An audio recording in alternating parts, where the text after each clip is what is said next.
हमारे शरीर में ऊर्जा का मुख्य स्रोत क्या है? हमारे शरीर में ऊर्जा का मुख्य स्रोत कार्बोहाइड्रेट है। राइट ऑप्शन होगा सी। कार्बोहाइड्रेट और वसा शरीर को त्वरित ऊर्जा प्रदान करते हैं। राइट ऑप्शन होगा सी। वीडियो के अगले प्रश्न में पूछा गया पेरियार राष्ट्रीय उद्यान किस राज्य में स्थित है? राइट ऑप्शन होगा केरल। पेरियार राष्ट्रीय उद्यान केरल में स्थित है। पेरियार राष्ट्रीय उद्यान और वन्यजीव अभ्यारण्य केरल में हाथियों और बाघों के लिए प्रसिद्ध है। कौन सा राज्य भारत के टाइगर स्टेट के रूप में जाना जाता है? मध्य प्रदेश राज्य भारत के टाइगर स्टेट के रूप में जाना जाता है। मध्य प्रदेश में देश की सबसे अधिक बाघों की संख्या है, इसलिए इसे टाइगर स्टेट कहा जाता है। अगले प्रश्न में पूछा गया वायु प्रदूषण का मुख्य कारण क्या है? वायु प्रदूषण का मुख्य कारण वाहनों का धुआं।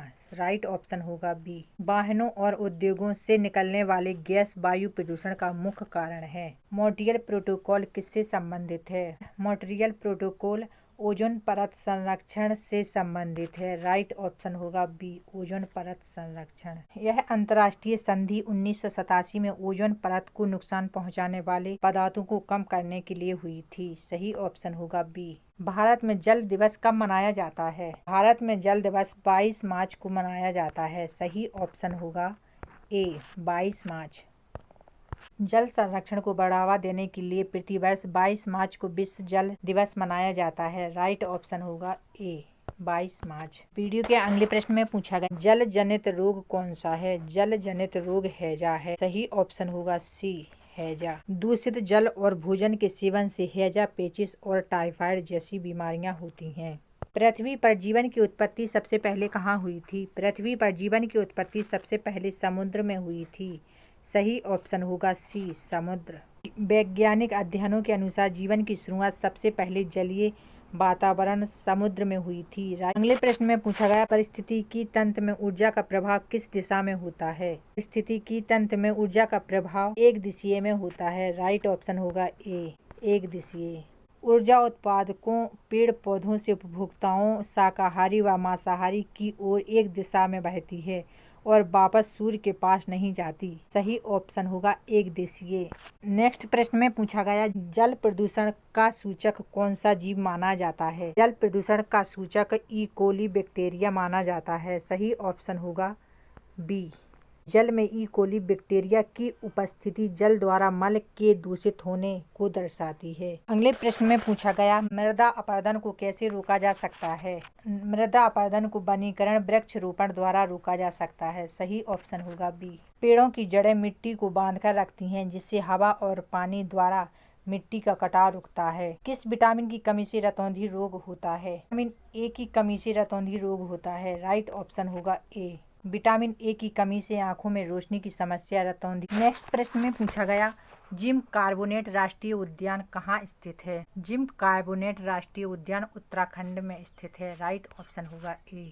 यह भारत का पहला स्थापित 1936 राष्ट्रीय उद्यान है। ग्रीन मफलर किससे संबंधित है? ग्रीन मफलर ध्वनि प्रदूषण से संबंधित है। सही ऑप्शन होगा सी। सड़कों के किनारे घने पेड़ लगाने से ध्वनि प्रदूषण कम होता है, इसे ग्रीन मफलर कहते हैं। भारत में जैव विविधता का हॉटस्पॉट कहाँ माना जाता है?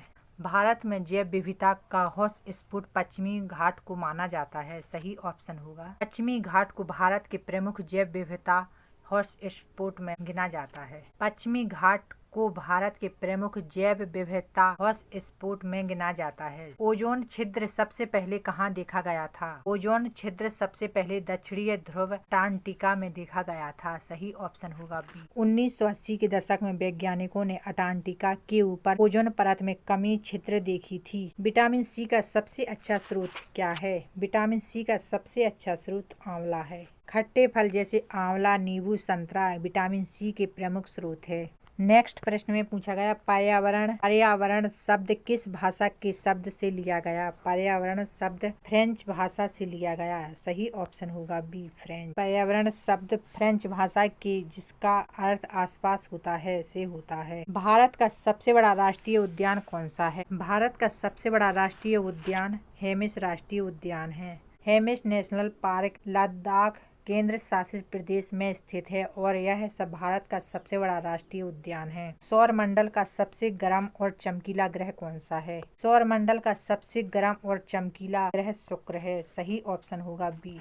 अगले प्रश्न में पूछा गया, भारत के पहले उपग्रह सैटेलाइट का नाम क्या है? भारत के पहले उपग्रह सैटेलाइट का नाम आर्यभट्ट है। सही ऑप्शन होगा ए, आर्यभट्ट। अगले प्रश्न में पूछा गया, अंतरिक्ष में जाने वाले प्रथम व्यक्ति कौन हैं? अंतरिक्ष में जाने वाले प्रथम व्यक्ति कौन थे? अंतरिक्ष में जाने वाले प्रथम व्यक्ति यूरी गागरिन थे। सूर्य के सबसे निकटतम ग्रह कौन सा है? सूर्य के सबसे निकटतम ग्रह कौन सा है? सूर्य के सबसे निकटतम ग्रह बुध है। सही ऑप्शन होगा सी, बुध। भारत का मुख्य उपग्रह प्रेक्षण केंद्र कहाँ स्थित? राइट ऑप्शन होगा बी, हरिकोटा। लाल ग्रह के नाम से किस ग्रह को जाना जाता है? लाल ग्रह के नाम से मंगल ग्रह को जाना जाता है। सही ऑप्शन होगा डी।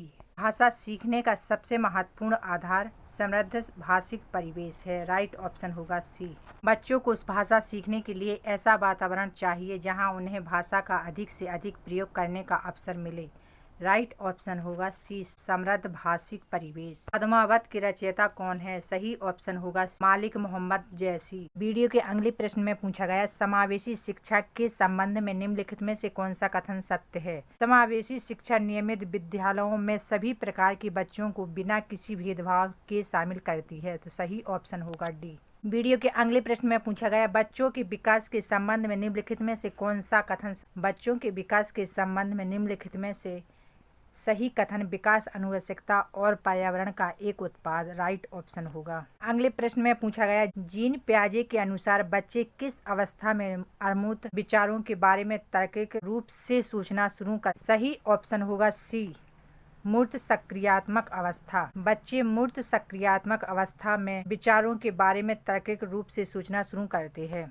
वीडियो के नेक्स्ट प्रश्न में पूछा गया, सृजनात्मकता का संबंध मुख्य रूप से किस प्रकार के चिंतन से होता है? सृजनात्मकता का संबंध अपसारी चिंतन से है। सही ऑप्शन होगा बी। कोहलबर्ग के नैतिक विकास के सिद्धांत के अनुसार किस स्तर पर व्यक्ति का नैतिक विकास दूसरों के द्वारा दिए गए पुरस्कार और दंड पर निर्भर करता है? सही ऑप्शन होगा सी, पूर्व पारंपरिक स्तर। वीडियो के अगले प्रश्न में पूछा गया, लेव वायगोत्स्की के सामाजिक सांस्कृतिक सिद्धांत में वह क्षेत्र जो बच्चे के स्वतंत्र स्तर और किसी की सहायता से किए जाने वाले कार्य के बीच का होता है क्या कहलाता है? राइट ऑप्शन होगा बी, समीपस्थ विकास का क्षेत्र। समीपस्थ विकास का क्षेत्र कहलाता है। वीडियो के अगले प्रश्न में पूछा गया, बुद्धि के बहुकारक सिद्धांत के प्रतिपादक कौन है? ऑप्शन होगा सी, बुद्धि के बहुकारक सिद्धांत के प्रतिपादक हावर्ड गार्डनर है। राइट ऑप्शन होगा सी, हावर्ड गार्डनर। वीडियो के अगले प्रश्न में पूछा गया, शिक्षा के क्षेत्र में पाठचर्या का अर्थ क्या होता है? सही ऑप्शन होगा सी, विद्यालय का संपूर्ण कार्यक्रम जिसमें छात्र अनुभव प्राप्त करते हैं। कक्षा में विद्यार्थियों को अधिगम के लिए प्रेरित करने हेतु कौन सी विधि सबसे उपयुक्त है? प्रशंसा और प्रोत्साहन का उपयोग करना। सही ऑप्शन होगा बी। एक शिक्षक अपनी कक्षा में व्यक्तिगत विभिन्नताओं को कैसे संबोधित कर सकता है? विविध शिक्षण अधिगम विधियों और अनुभवों का प्रयोग करके। राइट ऑप्शन होगा सी। MP-TET के वीडियो अगर आप सभी को पसंद आए तो लाइक करें, शेयर करें। चैनल पर नए आए हो तो चैनल को सब्सक्राइब जरूर करें, जिससे आने वाला वीडियो का नोटिफिकेशन आप सभी तक पहुंच जाया करेगा। जय माता दी।